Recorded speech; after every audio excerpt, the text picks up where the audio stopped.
Higgins. I've asked several times. I'd like to welcome everyone to the meeting of the Alleghany County Board of Commissioners, and if we all would stand for the Pledge of Allegiance, followed by a moment of silence, please.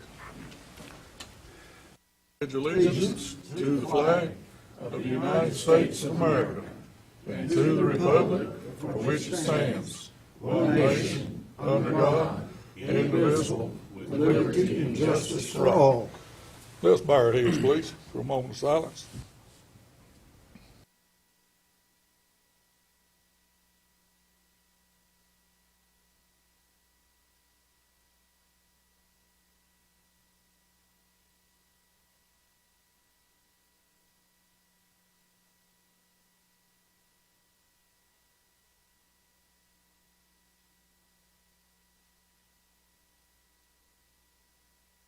Thank you very much.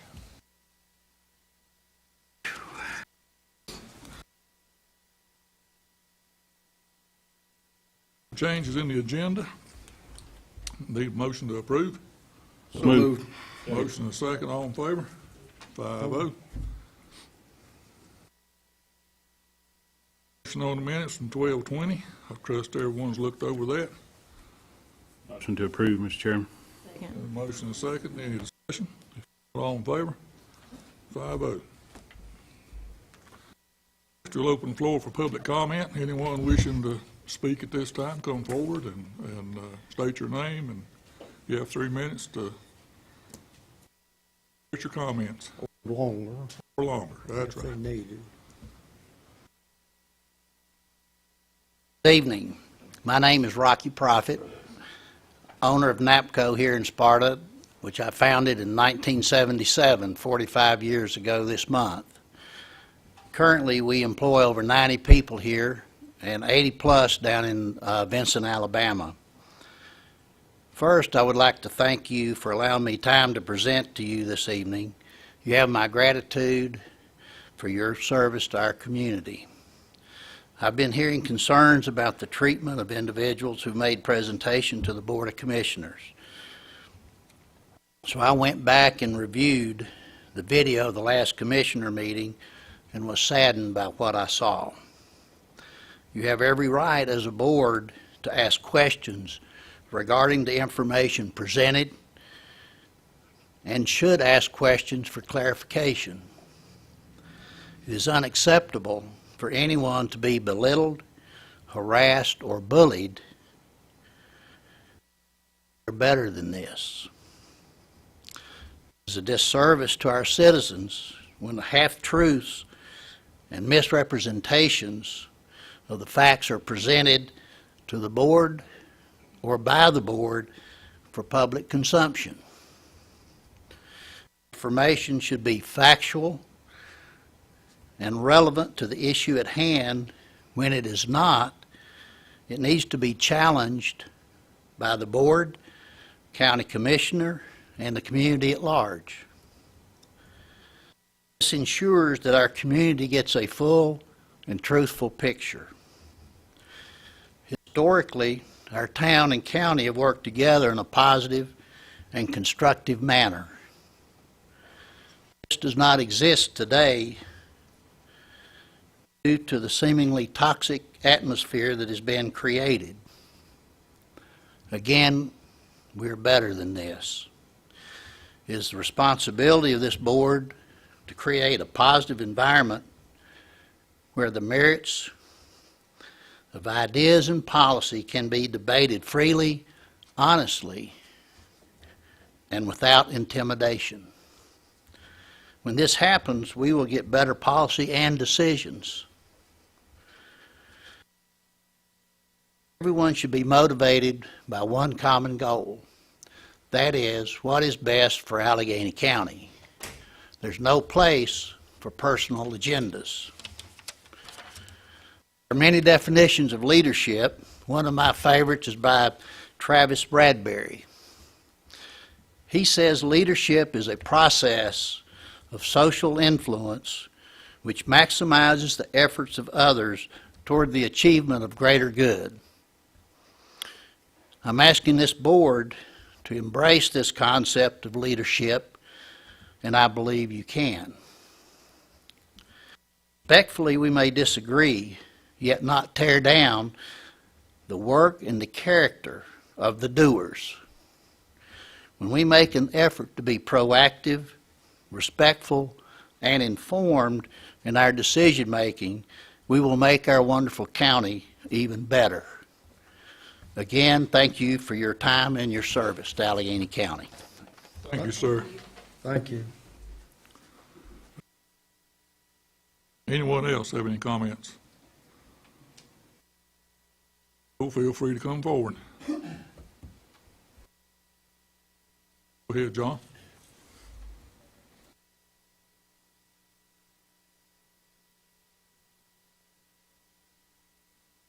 My name is John Miller. I hope many of you might know me. For nearly 36 years, we worked hand in foot or hand in glove with the community and the commissioners. We have always had a fine relationship with the county. And I'd like to see that continued. I know we've had some differences, but one thing for sure, what helps the town helps the county, and what helps the county helps the town. So, and we've worked together and done great things. And from what I hear and what I see, we're going to continue doing this. So I call on both boards to work in harmony and with a good heart. Thank you. Thank you, sir. Anyone else? Seeing none, we'll close out the public comment time. Move on down to Section A. We have request for closed session, General Statute 143-318.11.A-/3. Motion to go in. Second. Folks, just sit tight. We're going to move into the little room right here, and we'll be back shortly.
Call our meeting back to order. Next on the agenda is presentations board, Garrison Wagner.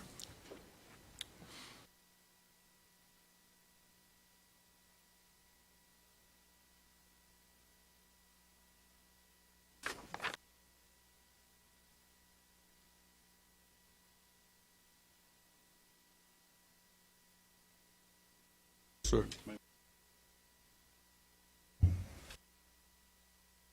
Oh, yeah. No action taken in the closed session. Thank you.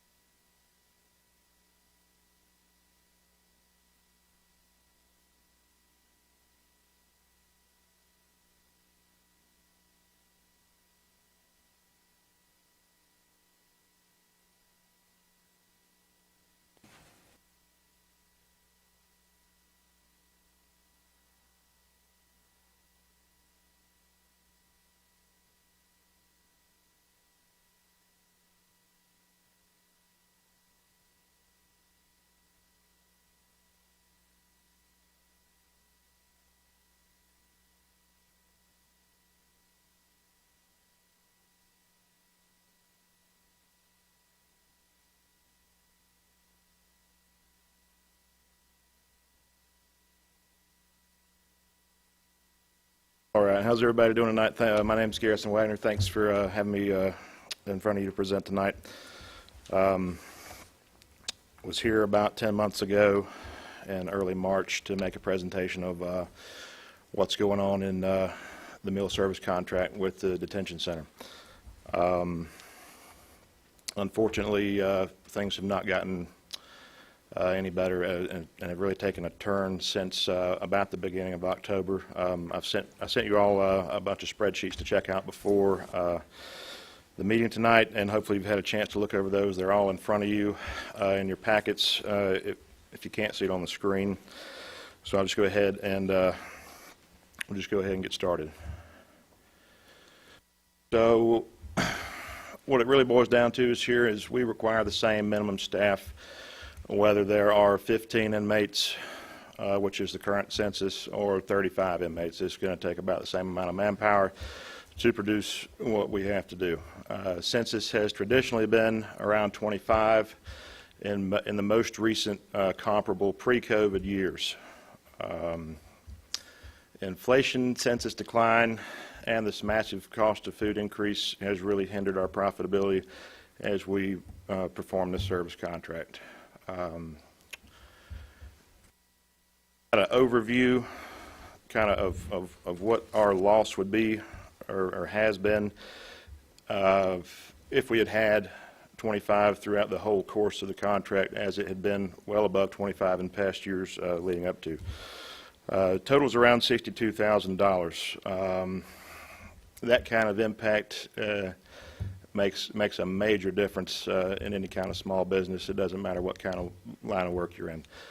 Just as a point of reference, the purchase price of the business when I came here 4 years ago cost me $60,000, and we've just from COVID we've been impacted by about $62,000 just from this contract.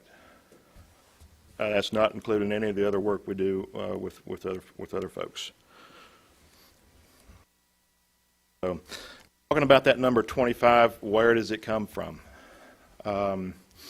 In 2019, before bidding took place, I requested census counts so we could make a reasonable bid based on what the population in the jail was in years past.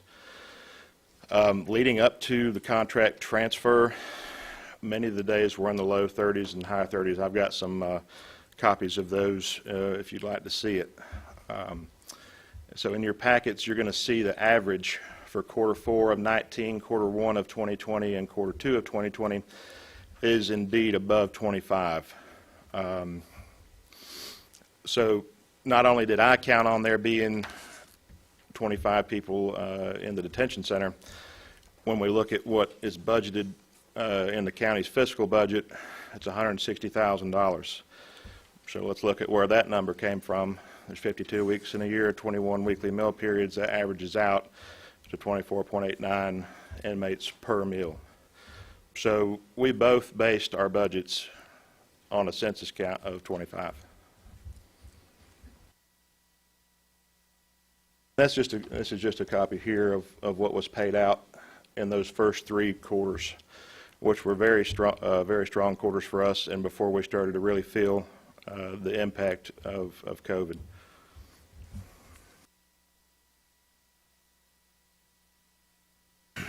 Here's the 2020 sheet. As I said, quarter 1 and quarter 2 were pretty strong, and see the total there was 81,000 and some change, and then you can see a significant decline as we started to see the impact of COVID in quarter 3 and quarter 4. There's about a 33% decline as time passed. Factor that with the amount of food, the food costs increasing over that period of time for a real impact of about $27,000. Then this is the most recent year. So at the time I prepared the presentation, at the time I had numbers from the accountant and from our food service distributors, I had quarter 3 numbers to give you the projections on. So in 2019, our average cost of a case of food was about $28. In quarter 3, it was $35.07, which is about a 25% increase. That makes a really big impact on a bottom line when most food service companies are operating with a margin of anywhere from 5 to 20% on their bottom line, depending on how successful they are.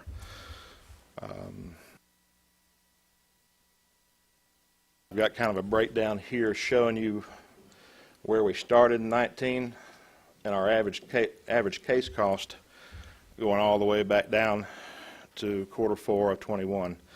So if you look at the $28 we were paying on average per case in 19, and then look at the $37.50 we're paying now, that's about a 33 to 34% increase in food costs. So you can see that jump from quarter 3 and quarter 4 of this year has been significant in what we're having to pay. That's pretty much what I just covered. So just for reference, when I came here in March, the percent difference was about 12% increase. Now it's nearly tripled.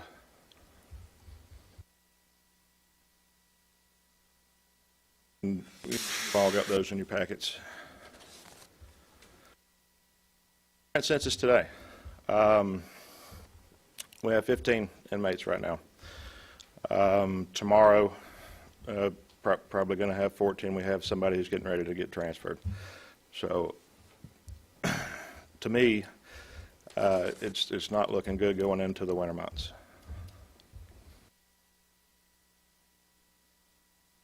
Not only that, we're just not profitable at a census of 15. And I've kind of broken down our we have other contracts, we have other revenue streams, and I've allotted 35% of that daily overhead amount and break-even point in the spreadsheet here. We've got a 7-hour shift lead, a 3-hour support, our original budgeted food cost, and then that increase factor for a total expense of $307.50, but our revenue for the day is $270.94. So I can't operate in the red. It's kind of there so you can see it. And beneath that, you can kind of see what I'm looking for, which is the price increase and a minimum guarantee to make sure that I'm protected and make sure that you're protected.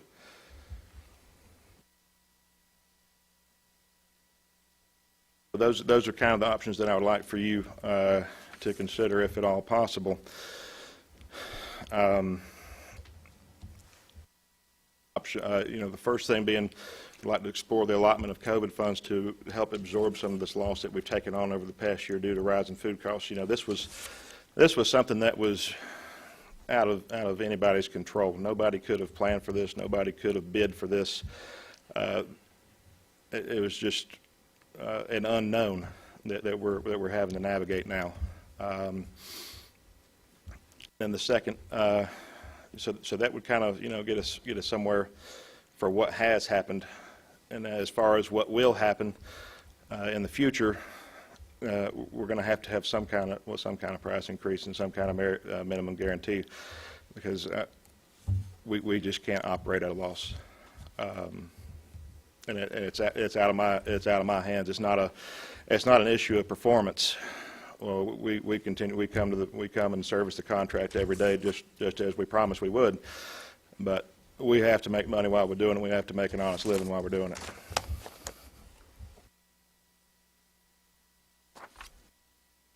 I'd like to play a clip here. Don't have sound on the main screen, but I did bring a speaker for everybody to listen to.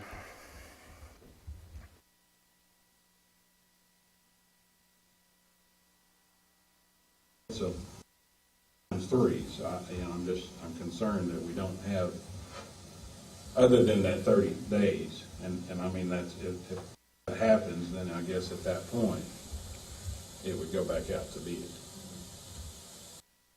We do in the end. Whatever we chose, if they were not able to fulfill the contract, what would it look like for the county at that point? I believe that the time frame is 3 days. If we could not provide the continuing meal service after 3 days, we would not be able to house our inmates here. We would have to ship them to another facility and pay the, we just, last meeting, we had a contract with Ashe County. They house some inmates for us. And the contract's going up to $45 per day. Of course, we would save the $21 we're paying on the meal, so it would be a $24 extra per day, per individual, just as an example. And of course, if we all of a sudden needed to house 30 or 35, we've got to be able to place them somewhere. We may not be able to place them all in Ashe. We might have to place them in several different facilities. We would have to transport them back and forth to get them there if they have court appearances, things like that. So there's a lot of costs involved. If that were kind of worst case scenario happened. We're subject to that no matter who we award the contract to. We could have a fire tomorrow night and they could not be able to fill the contract. Absolutely. Now, we can what if until the cows come home. Any company of any size could fail and breach this contract. I mean, that certainly. My only thoughts there is we're going from the 1 year to the 3 year. We've been accustomed to the 1 year. The 3 year could be a little bit of a different approach for whomever may take it. But correct me if I'm wrong, Donna, if we had a significant change, let's say that instead of a chestnut blight, we had a beef blight, and all the beef cattle dropped dead. At that point, contract holder could come in and say, due to rising cost, I need to modify the contract. It would be up to us to approve that or not. Certainly wouldn't do it by right. We cannot write anything in stone. Yeah, I mean, it wouldn't be by right, but if you choose to amend a contract at any time, as long as both parties agree to the amendment, you can hold them to the contract, the bid price, but you wouldn't have to. It may be at our peril if we did that and force them out of business. If they have a legitimate price increase, it's going to affect no matter them and anyone else that would bid on the contract if we take it away from them. I'm trying to think of a comparable thing. I know the town has issues at times with the garbage service, with fuel prices going up, and then I know that there have been There's a modification to that contract. There's a surcharge, a fuel surcharge. I believe we have it with our transfer fees. Right. So that possibility is there.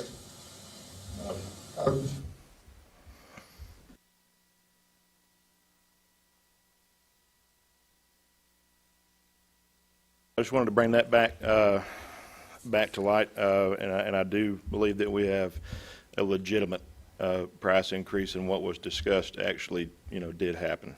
It wasn't a beef blight or a chestnut blight. It was a blight on everything, on the entire world.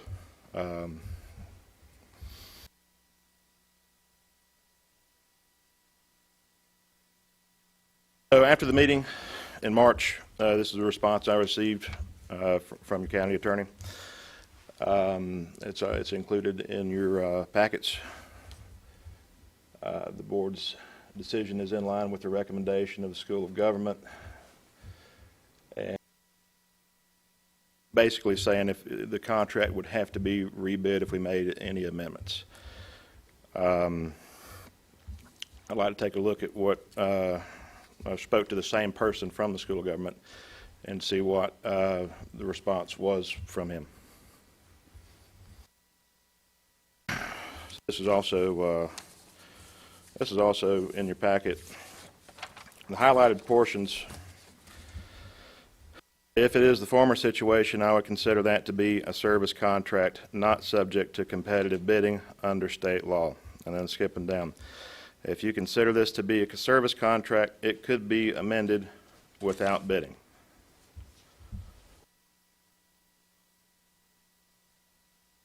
So also in that, it states that there's not a whole lot of legal precedent regarding whether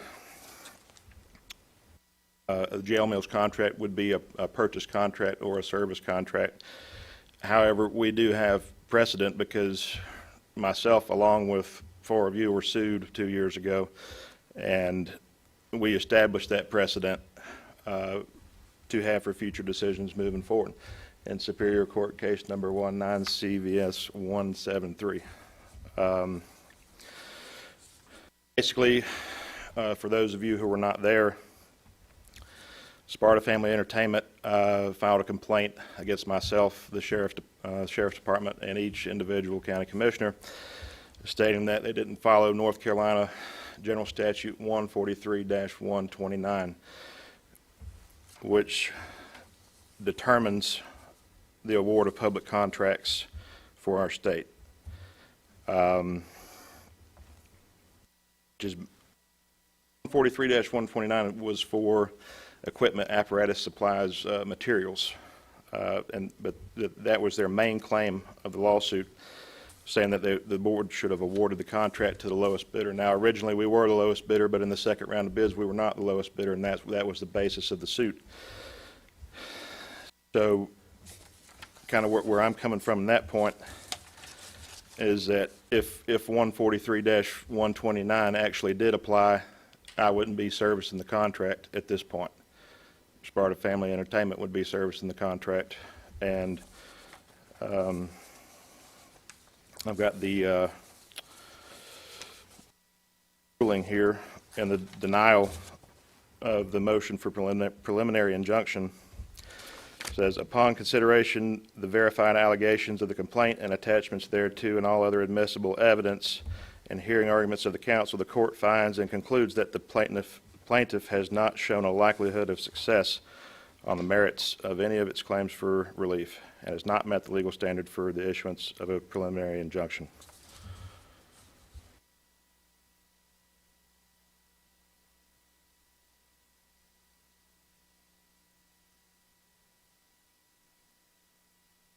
So, one of the main points of the defense in determining whether it was a purchase contract or a service contract was that in the title of the original bid sheet, it says requesting bids for food service in all capital letters. So I don't understand how there's any other interpretation that it's a contract for services and not a purchase contract. We're not providing raw goods to the jail for inmates or staff to produce. We're providing a service of bringing meals 7 days a week, 3 times a day. The county paid over $20,000 to defend this contract as a service contract, so I don't understand why we would change course at this point. And finally, we've already made an amendment to the original agreement because in any of the 14 points listed in that bid sheet, there's no mention of a performance contract. However, the day before the contract started, we all got together and said, both parties agreed. We were agreeable to a performance contract being added, and it was added to the contract. It's there for you to see in your board packets. So we've already made an amendment to this contract before, and I don't see the harm in doing it again.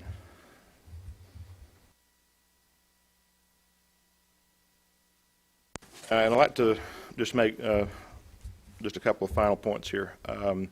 Your last two meal service providers were single stream revenue food service providers. So that means that the only contracts that they serviced was the county detention center. So you look back at Sparta Family Entertainment and you look back at T&K Food Service, that was their main function. Their company's existence was solely to feed the jail. Go back to where I've got the spreadsheet here, to where I was only allotting 35% of my overhead. Let's say it was 100%, which is what it would have been in their shoes, and then losing $120 a day given the same pay rates and meals that we're doing. So with those numbers, their doors would have been shut a long time ago, without a doubt. And in conclusion, I'd like to just look at a couple of things of what our company has done with any returns that we made in the beginning. We reinvested dollars in the community with purchases from the Alleghany Meat Center, True Vine, and Sparta Exxon. We give a yearly scholarship to young individuals who are wanting to start a business in Alleghany County. I think that's important to me. Right now, we also provide meal services to Alleghany Health. That's a critical infrastructure point, as we do the same amount of meals as we do for the jails for all the patients who are in our hospital. Now, this is a tax revenue stream that never existed before August of 2019. So whenever sales tax has been going up in the past couple of years, we have been a part of that. We're also the meal service provider for Alleghany Group Homes, a moderate infrastructure point. And that was a tax revenue stream that never existed before December of 2020. Also the auxiliary meal service provider for Alleghany Council on Aging. I had been a center before, but Friday meals were never a thing until we came into the mix. We started providing the Friday meal service for the Council on Aging. So that's another kickback in tax revenue that never existed until we were able to perform that for them. And we also provide backup services to them. So when their meal service provider can't perform, they pick up the phone and call us. So we provided over 200 meals today to the homebound seniors of the county who would get their normal meal delivery today. And since there's inclement weather for tomorrow, they got 2 meals today instead of the regular 1 meal. So we're really striving to make a difference there. And we're getting ready to make a big investment in a new restaurant venture where the former Campi location is going to be. So I'm trying to take everything that we've made off this contract, that I've made off of other contracts, and reinvest it locally and try to build our community.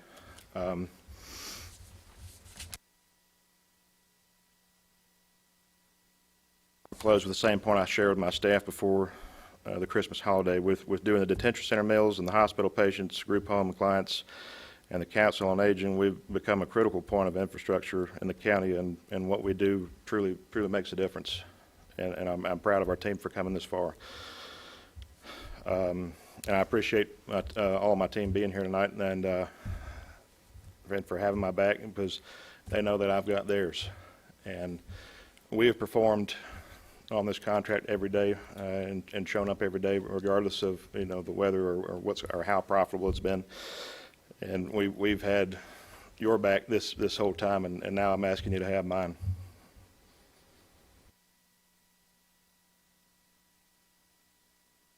Have any questions? Comments?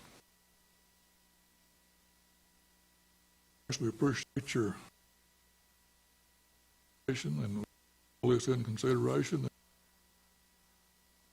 2 weeks give us enough time to put it back on the agenda. Thank you. Appreciate your time. Thank you. Thank you.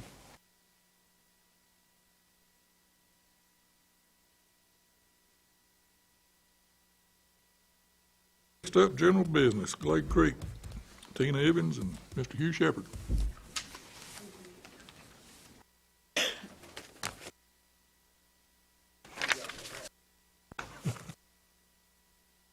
Good evening, ladies and gentlemen. I'm Hugh Shepherd, Chairman of the Glade Creek Fire Department Board. Miss Tina Evans, our treasurer. Chief David Higgins over with the hat on. Anyway, we're going to sing a song that you've heard before, but we got a different singer this time. We're here to request some withdrawal from the emergency fund for us to operate on.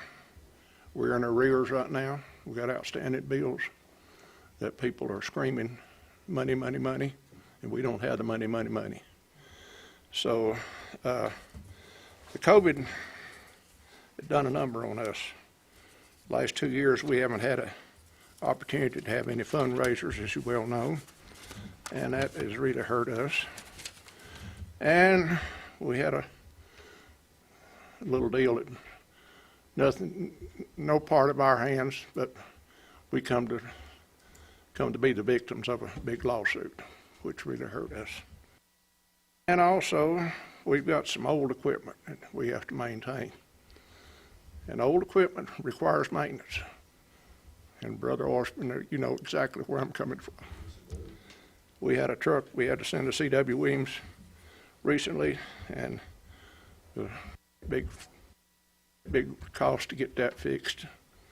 And this daily, this, that, and the other, we lost the front tire on one, that's $500. We lost our fuel supply there locally for a while. We were having to come to Four Brothers to get fuel. And every time you do that with about 3 trucks, it's about $15 to $20 extra spent. And we've had an enormous amount of calls this year. The last meeting we have in December, we had logged 320 plus calls that come through dispatch, plus all the Good Samaritan calls. David, can you come help me get Joe up? He's fell on the floor. David, can you come help me get my cat out of the tree?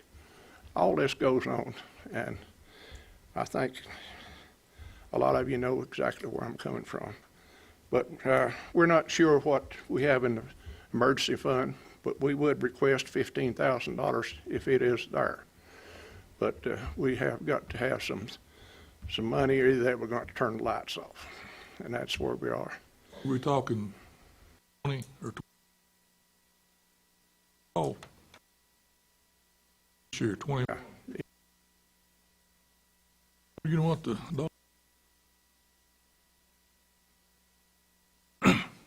good on 15, I feel.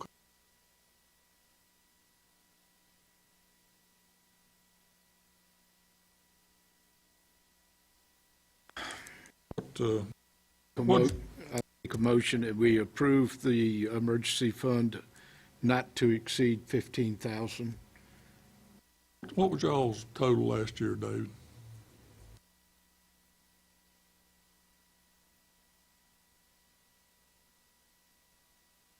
You know, the big.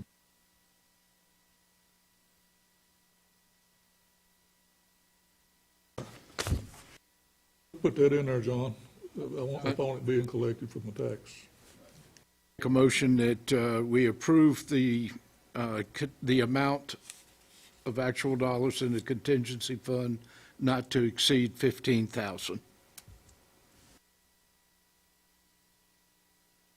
If there's 30 there, you're going to get 15.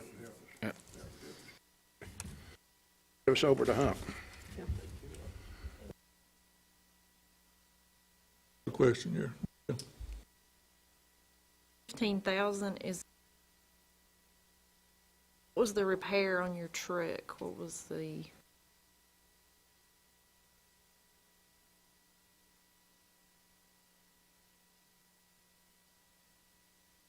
Sorry, would you speak up, please? I'm deaf. But Bobby and I both are deaf. It was a little over 2,800. Yeah. And then We we got- actually have a loan payments around 9,000. That's where our truck loans for the, That's the biggest that you owe. It's a That's little over 11. 11,000 it's staring us right in the face right now. And well, part of that's past due. And that's what's hurting us. and we will be getting a grant check, but we don't, we have to pay everything out of pocket in order to get that, and you have to send them all the checks.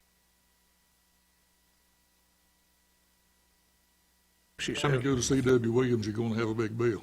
Yeah. That's just you the know way all that about works. it, I'm That's sure. the way that works. But, Yeah. you gotta have it when that's the only kid on the block to work on it. You got any more questions? I would just to ask, is all of the monies from the tax base, the tax revenue that you receive, is 100% of that go to fire protection services for the citizens in your district? Yeah. We have a record of every nickel that's spent. She keeps a record. She's the treasurer. She writes every check for everything that's spent. We have an auditor that goes over everything, has every receipt. If there's anybody has any questions, we can pull you up a receipt for everything we spend. Problem. You think there's 30,000 in the contingency fund?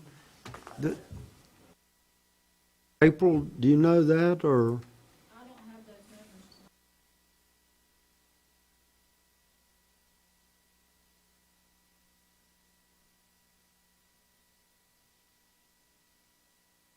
It's in the motion. Bobby, we're just into like half the year, right, Drew? Something like that. So there won't be the 30,000 in there. There won't be that much. Give or take. Give or take, yeah. We're just asking for what has been turned in, not exceeding it or anything like that. It's just what's been, and I'm gonna tell you, and it's just like Garrison's telling you, COVID's killed us. Where we was doing 50,000 a year fundraisers, it went to zero. And it's killed us, and it's gonna take us just a little time to come out of the, whatever you wanna call it, and poor Garrison, I mean, he's just like the rest. He's just trying to make a living, but, a lot of places got some money to stay open. And I don't know how all that worked, but I know a lot of different places, and I know a lot of fire departments in Virginia. About all of them got several thousand. You probably heard about it. And, there's a lot of places got a lot of money come in that we've not got anything. So it's just the corona has killed us. It has just took us down. And our call volume's up. Money's down, call volume's up, and everything together. It's a costly situation right now. It just really is. I just want to be sure that we're not authorizing more than. We're not asking for more than is in there. No, we're not asking that. Can't pay it, we ain't got it. No, we're not asking for anything more than is in there. That's not what we're here for, so, yeah, no, we're not asking for that. I understand too, I know Piney Creek's been this way. When you grant monies, that money's gotta go up front. And we've been in that jam some too, and when you ain't got it to put out front, Well, you see, gotta have it generally, before you get it back. our grant money's in 1st of December, but we was behind on getting equipment this year because of COVID again, and so that throwed us late on our grant stuff, and we had to apply for extra time, and we've still not got everything. Some of it we just had to do away with, but with the COVID, or I don't know what the deal is, some of them said they just can't get the help to do everything, but that throwed us behind because we generally, this money's here the 1st of December. Well, by having to apply for extension, it's not here yet. So that was another big kicker. It's just, they ain't nothing just fell in place like it should have, so. Simple as it used to be. No, it's not. It's not near as simple as it used to be. We got a motion, did we get a second? Need a second. I'll second that. Any further discussion? If not, all in favor, raise your hand. 5-0. And if not out of order, I would make a request.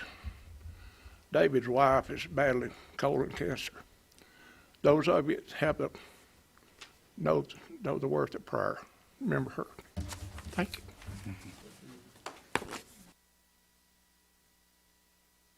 Next up, Mr. David Higgins, Glade Creek Fire Department.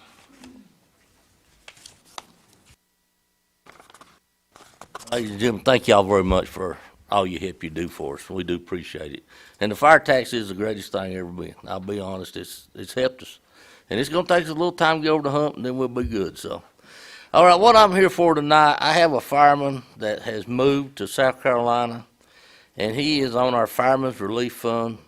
And, right now, 2 of my relief board members are appointed by the commissioners.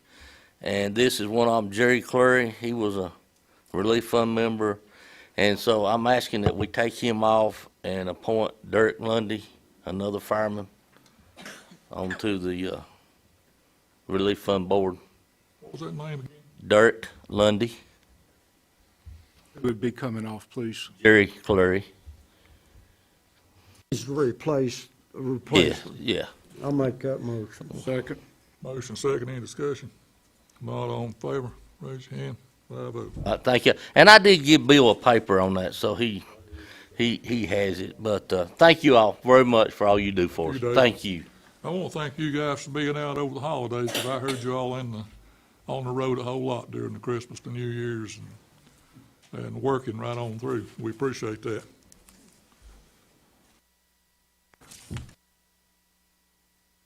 Law Enforcement line item transfer, Ms. Hand. Mr. Hawks. Okay. I got the wrong name on my paper.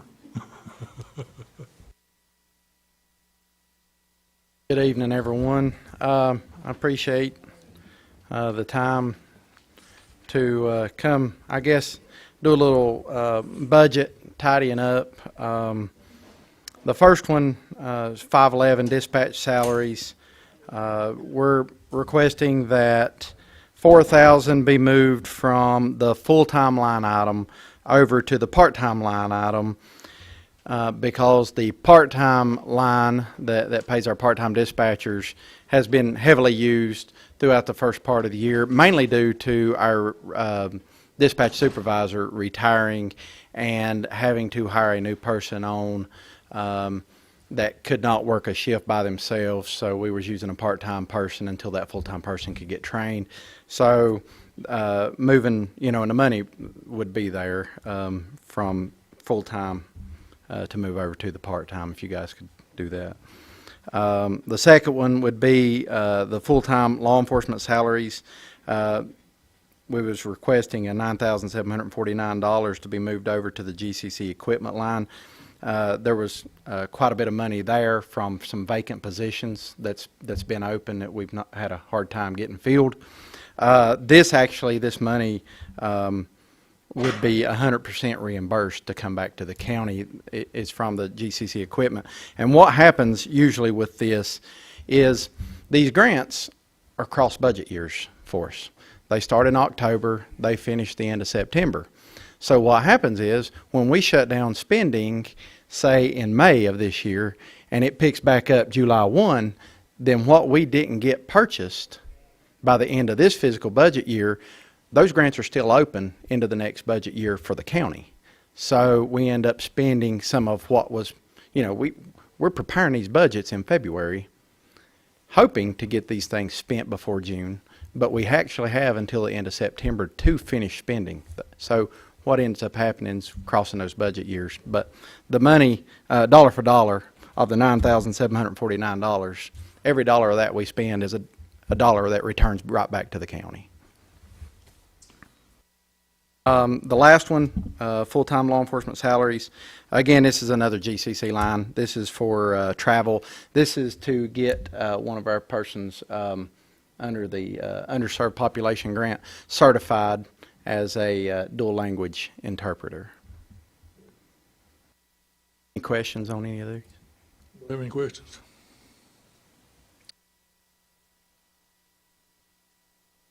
The line. Second. In favor? April is nodding in favor of it. I'm good with it. Okay. Oh, okay. Yeah. All in favor, raise your hand. 5-0.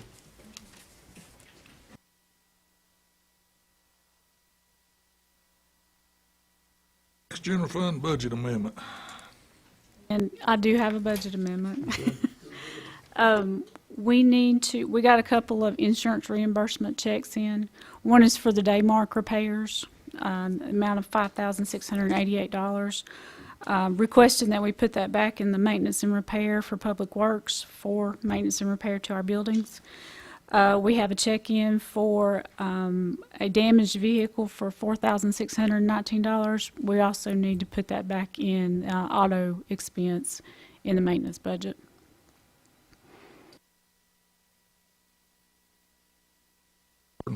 Motion to approve the budget amendment, general fund number 5. A motion here, second. Second. Any discussion? All in favor? 5-0. Thank you.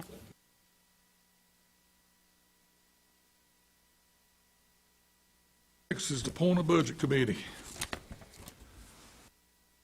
I'm doing the chairman and the vice chair, which is Bobby and myself. Thank you. For the budget committee. Is that a conflict of interest, Mr. Chairman? You're running for reelection. Well, I don't believe it would be. We do a lot of other committees and spend a lot of money right here tonight. I'll refer that over to legal, though. I've looked, and so has the county manager, and we don't find any regulation that says that it's a conflict with any of the commissioners, regardless of what's going on, ongoing election or upcoming election, so I don't see that there's any conflict.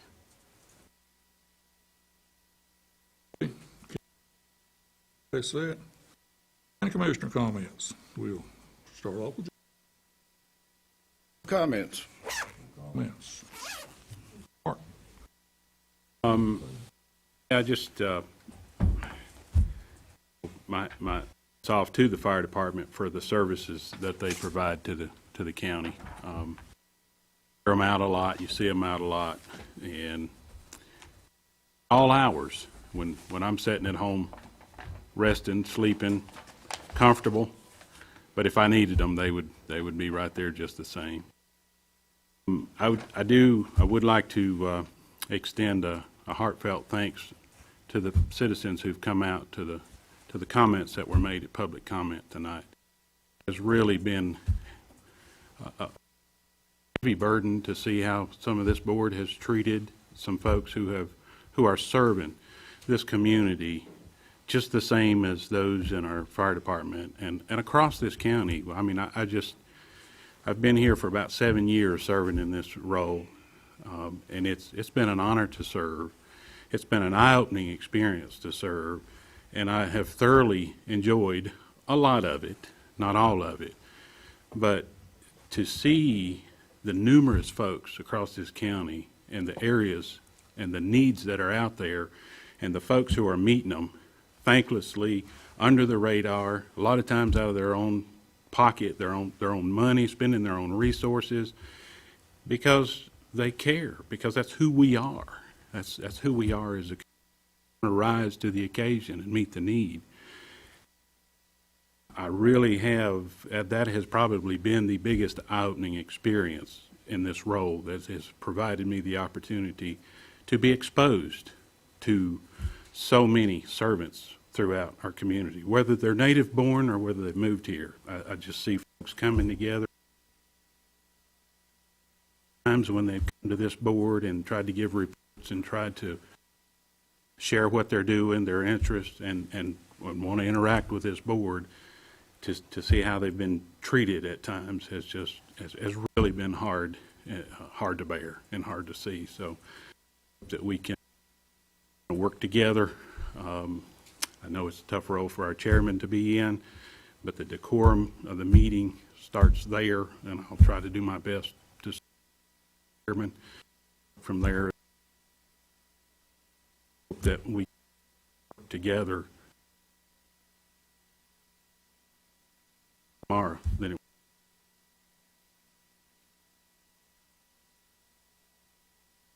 Mr. Chairman. I would like to thank everybody that appeared tonight, and especially those who spoke. I'd like to be treated with respect, and I treat people with respect. There's nothing wrong with asking a question.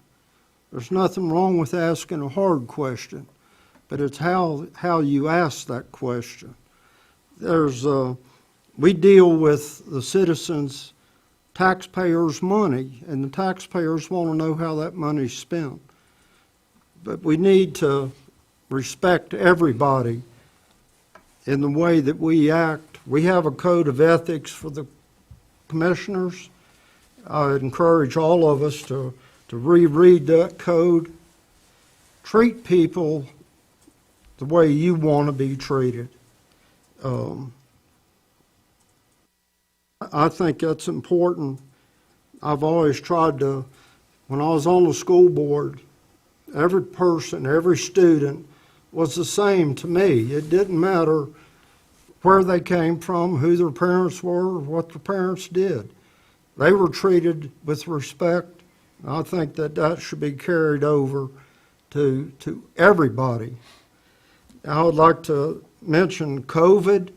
It's really hitting this county hard. It's hitting the whole state hard, the whole country. So everybody do what they think is best. Vaccinations. I've had all three of mine. I've got 3 grandchildren. They've had their vaccinations. My son and his wife have had their vaccinations, and they tested positive. They've done everything they could, but we just need to be careful what we're doing with COVID. Then I've got one thing I want to say about the Department of Transportation and not Highway 221 and 93. Alleghany is in Division 11. Our division engineer is Mike Pettijohn. Our Alleghany maintenance chief is Jason Joyce. There's 8 different counties that Division 11 consists of. Alleghany, Ashe, Avery, Surrey, Watauga, Wilkes, and Yadkin. There's a board of directors who run the Department of Transportation out of Raleigh. I believe there's roughly 20-some members on that board. 14 are appointed by the governor. 6 are appointed by the General Assembly. And according to their webpage, there's 1 seat open. Our director for Division 11 is Mr. Tarleton from Wilkes County. We've tried for 4 or 5 months to get some straight answers, and we've been given some good answers about getting the speed limit changed back to 55 on Highway 221 and 93. Nothing has been done. We haven't heard anything from DOT lately, but I don't want to let this just go by the wayside. I think that we as a board need to come together and start writing letters, making phone calls to the Department of Transportation to try to get something done. That speed limit has been 55 for 60, 70 years. You go through parts of this county, speed limit's 55. And some of the roads you can't do 55, but the people that live on them know how to drive those roads. So I would just hope that we can get something going on redoing the situation on 221 and 93. And I would like to thank our local DOT. They did a great job moving that snow the other day. It was a wet, sticky, messy snow, but they did a good job. That's all, Mr. Chairman. Thank you. Michelle? I want to also say that we need to have appreciation and reverence for our volunteers, because the volunteers really are what makes this county, a lot of the activities operate.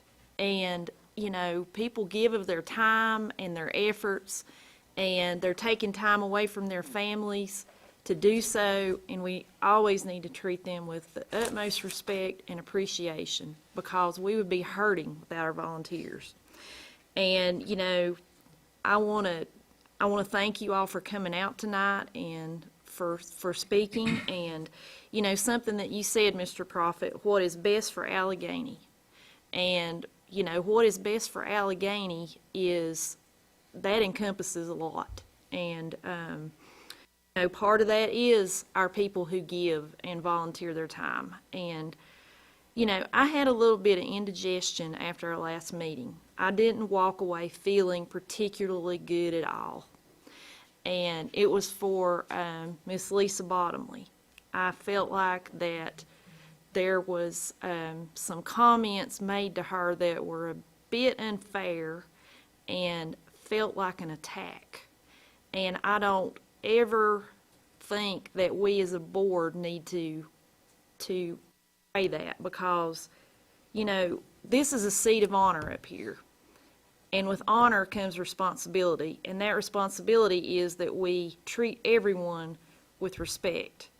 You don't have to agree with everything, but everyone deserves respect. And we truly are the servants, because we have been trusted by the public to be elected to this seat.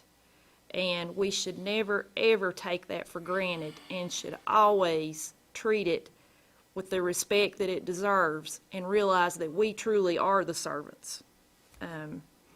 So I want to publicly say I'm sorry to you, because I didn't feel like we left last time feeling particularly well.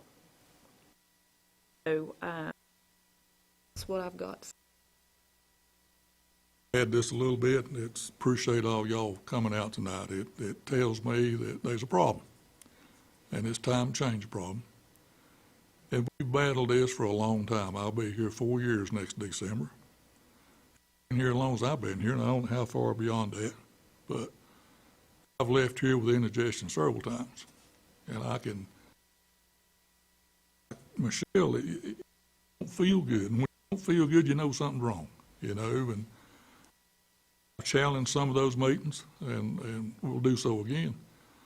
But there's a plea out there for us to do better, and we can do better. We're elected by the people to serve this board and do the best with this county. And all this rough housing stuff that goes on some of these meetings is a bad reflection on Alleghany County in anybody's book. If you ain't got respect, we don't have nothing.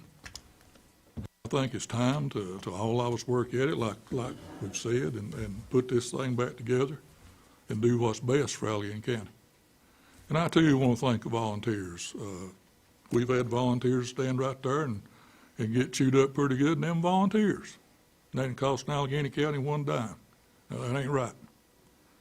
That just ain't right in anybody's book. It was a tough enough time of getting people to volunteer. And appreciate our volunteers. The rescue squad, the sheriff's deputies on Christmas, I was listed in my scanner, and about all of them was out sometime or the other over the holidays, and the fire departments and rescue squad, first responders, and that's a great service. I just want to thank you guys for coming out, and I'd love to see this crowd here every meeting. It's good to see people come out and be interested and tell us your honest feelings. That's what it's all about. And a commissioners meeting should be a good, warm place to come. It should be a place that we can come and tell our problems and feel good about it, instead of having to take 2 or 3 preps before we walk through the door. But we appreciate you guys and invite you back anytime. Anybody have anything else? Heather? If not, call for adjourned meeting. Motion to adjourn, Mr. Chairman. Motion, second. All in favor? Thank everybody.